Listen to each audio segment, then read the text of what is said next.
नमस्कार, मैं निकिता और आप देख रहे हैं सी न्यूज भारत। वक्त हो चुका है न्यूज बुलेटिन का, जिसमें हम जानेंगे कहां एसओजी टीम की चेकिंग के दौरान बदमाश से पुलिस की हुई मुठभेड़, जिसमें बदमाशों को घायल अवस्था में गिरफ्तार किया गया।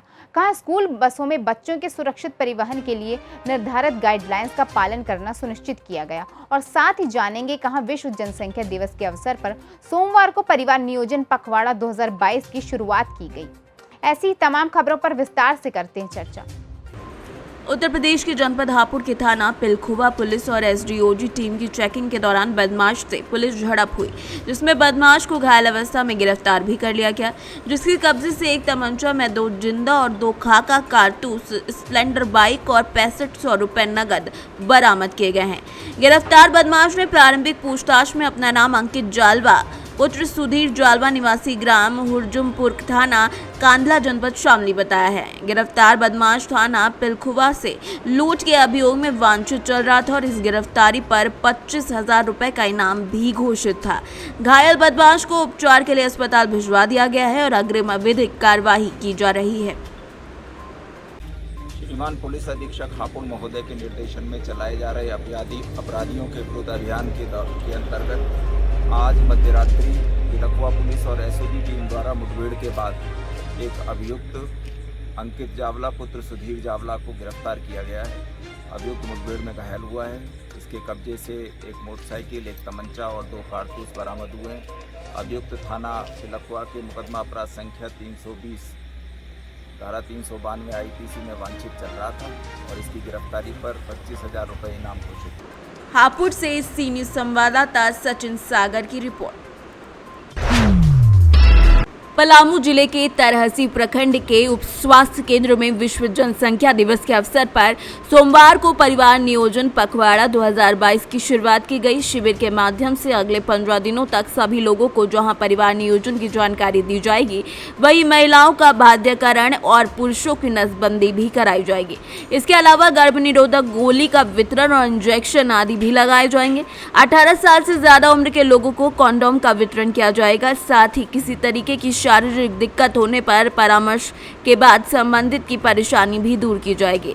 शिविर का उद्घाटन doctor Ravi Prakash, doctor Mahendra Pratap Singh, doctor Navneet Kumar नरौलिया, Hamir Shankar सरदार, राहुल रजक, प्रेम कुमार गुप्ता ने सामूहिक रूप से दीप प्रज्वलित कर किया। शुरू हो रहा है। जो भी लोग हैं उसमें आकर के परिवार नियोजन के लिए ऑपरेशन बंधाकरण, पुरुष बंधाकरण, महिला बंधाकरण, ये सब आकर के अपना 15 दिन के लिए नियोजन करा सकते हैं और रजिस्ट्रेशन कराएंगे, उनका ऑपरेशन किया जाए। कौन सा CHC सेंटर है सर? ये हमारा CHC स्वास्थ्य केंद्र बना दो। लोगों को अन्य और क्या यहाँ सुविधाएं दी जाएगी इस माध्यम से? सारी चीज़ जो है हम लोग के पास कंडोम है, मालायन है, उसके बारे में बताया जाएगा, उनको दी जाएगी। निश्चय है, सब तरह का सुविधा है। परिवार पखवाड़ा चालू हो रहा है। इस दरमियान 11 से 24 तक चलेगा।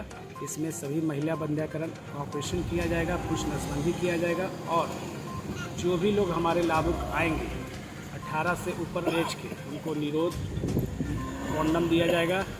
छाया, महिलाओं को छाया दी जाएगी, निश्चय का बारे में बताया जाएगा और मालायन दी जाएगी महिलाओं को, और उनको ये भी बताया, जागरूक किया जाए कि इसको करने से क्या फ़ायदा उनको मिलेगी। इससे संबंधित जो परेशानी है उसको भी सॉर्ट आउट किया जाएगा। झारखंड से सी न्यूज संवाददाता सत्येंद्र कुमार विश्वकर्मा की रिपोर्ट। शैक्षणिक संस्थाओं में संचालित स्कूल बसों के लिए उच्च न्यायालय ने गाइडलाइन जारी की है।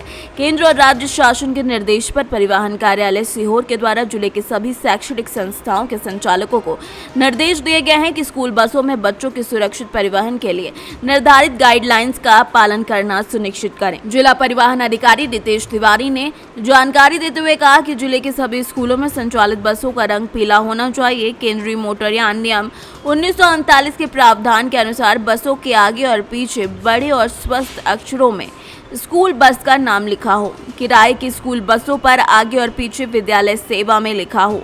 विद्यालय सेवा के द्वारा या फिर विद्यालय के द्वारा उपयोग में लाई जाने वाली किसी बस में निर्धारित सीटों से ज्यादा संख्या में बच्चे नहीं बैठाए जाएं। सर अभी एक निर्देश जारी किए आपने स्कूल बसों के लिए क्या क्या नियम उसमें हैं, क्या क्या निर्देश?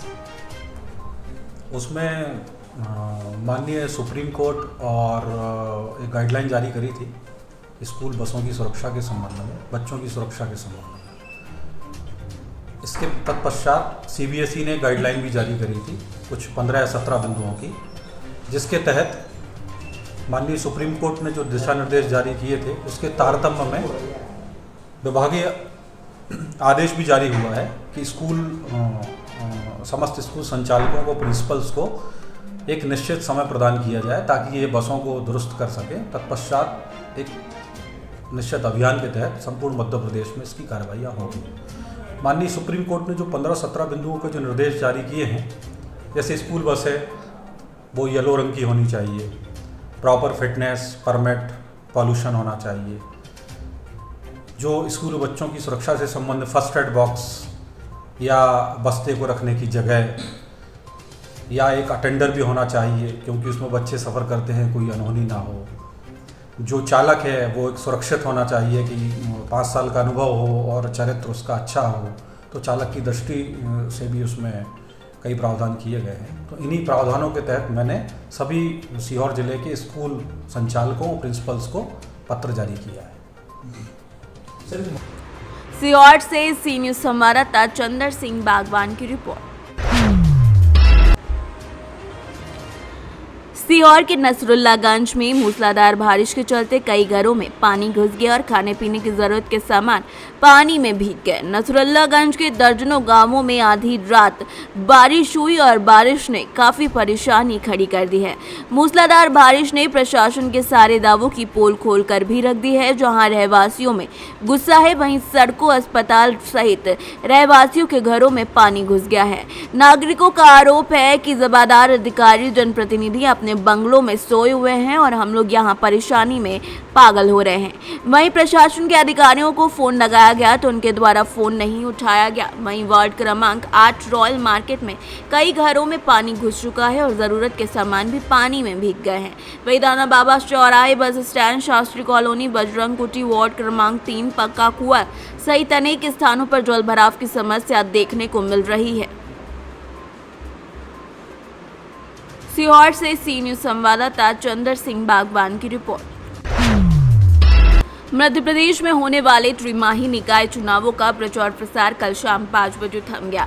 उससे पहले राजनीतिक पार्टियों ने अपने प्रचार में जी और जान दोनों झोंक दी। जहां कांग्रेस ने इसे एक बार फिर से बदलाव का समय बताया, तो वहीं भारतीय जनता पार्टी इसे विकास के कार्यकाल के रूप में कहकर चुनाव में उतरती नजर आ रही है और खाचरौद के वार्डों में धुआंधार जनसंपर्क करती नजर आई। वहीं कांग्रेस ने खाचरौद के तहसील कांग्रेस पार्टी अध्यक्ष गोविंद भार्गव के नेतृत्व में कल ढोल धमाकों के साथ जोर शोरों से भारी जनसंपर्क किया और लोगों से नगर पालिका परिषद में हुए करीब 17 सालों के भ्रष्टाचार को खत्म करने और ईमानदार नगर पालिका बनाने के लिए लोगों के बीच पहुंचे और लोगों से वोट मांगने की अपील भी की। वहीं बीजेपी ने पूर्व विधायक दिलीप सिंह शेखावत के नेतृत्व में खाचरौद के हर वार्डों में नुक्कड़ सभा का आयोजन किया और आने वाले 5 सालों के विकास के बारे में जनता को रूबरू करवाया। जिस प्रकार कांग्रेस को अच्छे निकाय चुनाव में अच्छे बहुमत के साथ आती दिखाई दे रही है, क्या कहना चाहेंगे आप? खाचरौद नगर की जनता का स्नेह और प्रेम कांग्रेस के प्रति और आदरणीय विधायक दिलीप सिंह साहब ने जो उम्मीदवार उतारे हैं उनके ओर खाचरौद जनता की बहुत नज़र है और खाचरौद जनता कांग्रेस को नगर पालिका बिठाने का पूरा प्रयास कर रही है। इस बार जो है कांग्रेस जो है अपने निकाय चुनाव में स्थान बनाती दिखाई दे रही है, क्या लगता है, वो क्या कहना चाहेंगे? इस बार खाचरौद और पूरी खाचरौद विधानसभा के लोगों ने, नागदा में और खाचरौद में सब सारे लोगों ने मन बना लिया है बदलाव का और जो है कांग्रेस को हर जगह, हर पूरे नगर के अंदर एक अच्छा माहौल देखने को मिल रहा है। हर जगह से कांग्रेस के प्रत्याशियों को पूरी तरीके से उनको आशीर्वाद मिल रहा है। वार्ड क्रमांक 14 से आप जो प्रत्याशी रूप में चुने गए हैं, माहौल को देखते हुए ऐसा लग रहा है कि कांग्रेस पार्टी जो है निकाय चुनाव में अपनी जो बढ़त बनाने जा रही है, क्या लगता है, वो क्या कहना चाहेंगे इस पर? निश्चित खाचरौद के अंदर जो है इस बार इतिहास बनेगा और निश्चित रूप से हमने बहुत ज़्यादा मोहब्बत के साथ हम जो है नगर में सरकार बनाएंगे और एक ऐतिहासिक यहाँ पर जो है जिलाधिकारी आने वाले भविष्य को देखकर कांग्रेस में काफ़ी आप देख रहे हैं काफ़ी मतलब लोगों में जुनून है और निश्चित जो है 17 15 साल का खाचों के जो वनवास है, वनवास जो है पूर्ण से खत्म हो जाएगा और ऐतिहासिक बहुमत से जो है कांग्रेस की यहाँ पर सरकार बनेगी। तो क्या लगता है आपको कि इस बार कांग्रेस जो है अच्छी बहुमत के साथ निकाय चुनाव में आ रही है? निश्चित इस बार है ना इतिहास, मैंने पहले भी पूर्व में बता चुका, इस बार खाचों के अंदर इतिहास बनाया जाएगा। उज्जैन से सी न्यूज संवाददाता सुरेश जाटवा की रिपोर्ट।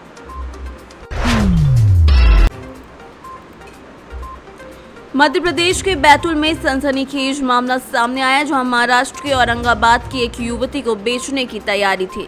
युवती को बैतूल में लाकर सौदेबाजी की जा रही थी। इसी बीच मकान मालिक रिश्तेदार ने पुलिस को सूचना भी दे दी। तब तक आरोपी फरार हो जाने की फिराक में पुलिस ने पीछा कर उसे दबोच लिया, जिसके बाद देवास में छापा मारकर युवती को खरीदने वालों की भी गिरफ्तारी कर ली गई है। ये कुल 5 आरोपी हैं जिन्हें हिरासत में ले लिया गया है। मामले की गंभीरता को देखते हुए पुलिस अधीक्षक सिमाला प्रसाद, अतिरिक्त पुलिस अधीक्षक नीरज सोनी के निर्देशन में एसडीओपी श्री भार्गव ने थाना प्रभारी कोतवाली को आरोपियों की तत्काल गिरफ्तारी के लिए निर्देशित किया। इस पर आरोपियों की गिरफ्तारी के लिए टीम को रवाना किया गया। विवेचना के दौरान ज्ञात हुआ कि संदेही बलदेव यादव, राजेश शर्मा, सरिता पाटिल और उक्त लड़की काली गाड़ी से निकल गए हैं, जिसके बाद ये गिरफ्तारी कर ली गई थी। ये 2 दिन पहले पुलिस को एक सूचना मिली थी। एक यहीं के लोकल व्यक्ति अशोक मालवीय नामक व्यक्ति जो शिकारी निवासी हैं, उन्होंने पुलिस को सूचना दी कि एक औरंगाबाद से बच्ची आई हुई है और उसको बेचने के लिए देवास ले जाया जा रहा है। जैसी सूचना मिली पुलिस तत्काल वहाँ मौके पर पहुँची और वहाँ पे बच्ची के साथ 2 व्यक्ति मिले, जिसका एक महिला मिली और एक पुरुष, जिसका नाम सरिता पाटीदार है महिला का। ये इसका मायका झल्लार का रहने वाला है। शादी के बाद देवास में निवासरत है। और इसी के संपर्क में एक राजेश शर्मा जो कि पंडित हैं और देवास के ही निवासी हैं। ये 2 लोग मिले और उसके साथ बच्ची मिली और फिर हम लोगों ने इनसे पूछताछ की। पुलिस की टीम जो है एसडीओपी बैतूल और सीआई कोतवाली के निर्देशन में पूरी टीम तैयार की गई और इनसे पूछताछ की गई तो पता लगा कि 70,000 में औरंगाबाद की बच्ची बेचने के लिए देवास ले जाया जा रहा था। तत्काल ही फिर जो ग्राहकों से इनकी बातचीत चल रही थी, उन ग्राहकों से इनकी बात करवाई गई और फिर पैसे लेते हुए वो ग्राहक जो हैं हमारी जो टीम देवास गई थी उनको रंगे हाथों पकड़ा। जो ग्राहक हैं उनका नाम है गजराज विश्वकर्मा और एक दूसरा है उसी का भतीजा है पप्पू विश्वकर्मा। पप्पू विश्वकर्मा के लिए लड़की खरीदी जा रही थी और ये दोनों अब राउंड अप कर लिए गए हैं और फिलहाल अभी पुलिस के पास 5 आरोपी हैं और जिनसे फर्दर पूछताछ की जा रही है। और भी ऐसा इनसे पूछताछ में निकला है कि कुछ और इन्होंने शादियां और लड़कियों को बेचा है और जो मुख्यतः औरंगाबाद की हैं। और भी इनसे पूछताछ जारी है कि और किन ज़िलों से या और किन स्टेट से इन्होंने बच्चियों को लाके बेचा गया है, तो इसकी पूछताछ की जा रही है पुलिस द्वारा।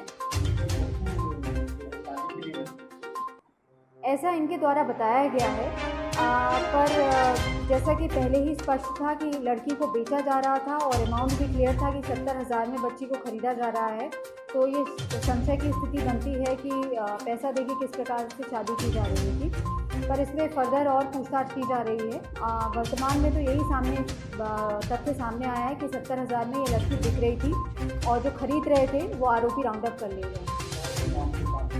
और भी अभी इनसे पूछताछ लगातार जारी है। इनका पीआर लेके फर्दर और पूछताछ की जाएगी और बाकी हम लोग डिटेल से चर्चा करेंगे। अभी ये स्थिति स्पष्ट नहीं होती है, लेकिन बच्ची को बेच। बैतूल से सी न्यूज संवाददाता रामेश्वर लक्षड़े की रिपोर्ट। 10 जुलाई को आरक्षक यादराम आरपीएफ थाना आमला में 8 से 16 शिफ्ट ड्यूटी पर प्लेटफॉर्म नंबर 3 पर तैनात थे। इस दौरान train Patalkot express Amla station platform 3 पर आ गई, जहां पर लोको पायलट ने हॉर्न बजाया। उसी समय कोच नंबर D4 के बाहर खड़ा हुआ एक यात्री एकाएक प्लेटफॉर्म और ट्रेन के बीच के गैप में घुस गया और ट्रेन चलने वाली ही थी कि ड्यूटी पर तैनात आरक्षक यादराम ने तत्परता के साथ यात्री को खींचकर सही सलामत बाहर निकाला। उसी समय ट्रेन शुरू हुई। अगर सही समय पर आरक्षक यात्री को प्लेटफॉर्म से नहीं खींचता तो यात्री की जान चली जाती। इस तरीके से यात्री की जान को बचा लिया गया। ये घटना कुछ ही देर पहले पता चली कि यात्री का 100 का नोट प्लेटफॉर्म D4 के कोच पर गिर गया था और उसी को उठाने के लिए यात्री उसके अंदर गया था। साहब हुए मेरे पैसे गिर गया था स्टेशन आमला स्टेशन, तो आरपी वाला ने मेरी जान बचाया। कहाँ गिर गए थे पैसे? आमला स्टेशन में। कहाँ पे? लाइन में? हाँ। तो तुम गाड़ी के नीचे उतर गए? हाँ। और गाड़ी स्टार्ट हो गई? हाँ। तो आरपी वाले ने मेरी जान बचाई। मतलब आरपी वाले ने कैसे जान बचाई? खींच के? हाँ, खींच के।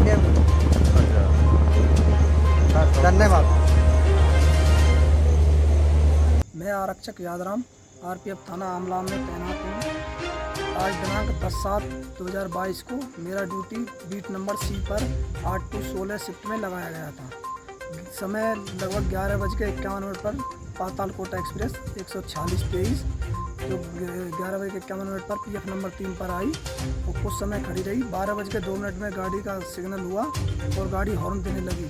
तभी मैंने देखा कि एक पैसेंजर बीच में प्लेटफॉर्म और गाड़ी के बीच में आधा पैर ऊपर थे और आधा शरीर उसका अंदर में प्लेटफॉर्म गाड़ी के अंदर में घुसा हुआ था। तभी मैंने तत्परता दिखाते हुए उसको खींचकर बाहर निकाला तो पता चला कि 100 रुपये का उसका नोट गिर गया था। उसको लेने के लिए वो उसमें नीचे घुस गया था। जैसे ही मैंने उसको खींचा तुरंत गाड़ी स्टार्ट हो गई। अगर मैं थोड़ी देर 1 सेकंड भी देर करता तो उसकी जान जा सकती थी। ये ट्रेन पातालकोट से दिल्ली जाती है, उधर से आती है पड़ा से। यात्री का नाम से वो चढ़ गए। बैतूल से सी न्यूज़ संवाददाता सुमित की रिपोर्ट। भदोही जिले के भदोही ब्लॉक अंतर्गत बहुखरा खुर्द में अवैध रूप से चल रहे हॉस्पिटल पर मुख्य चिकित्सा अधिकारी डॉक्टर संतोष कुमार ने छापा मारा, जिससे अगल बगल के झोला चौप डॉक्टरों में भी हड़कंप मच गया। इस कार्रवाई से अवैध रूप से भदोही ब्लॉक अंतर्गत जीवन कल्याण हॉस्पिटल डालकर फर्जी तरीके से क्लिनिक को संचालित कर रहे थे, जिसमें आज सुबह मुख्य चिकित्सा अधिकारी ने कार्रवाई कर मुकदमा पंजीकृत कर लिया है। भदोही से सी न्यूज़ संवाददाता ओम प्रकाश की रिपोर्ट।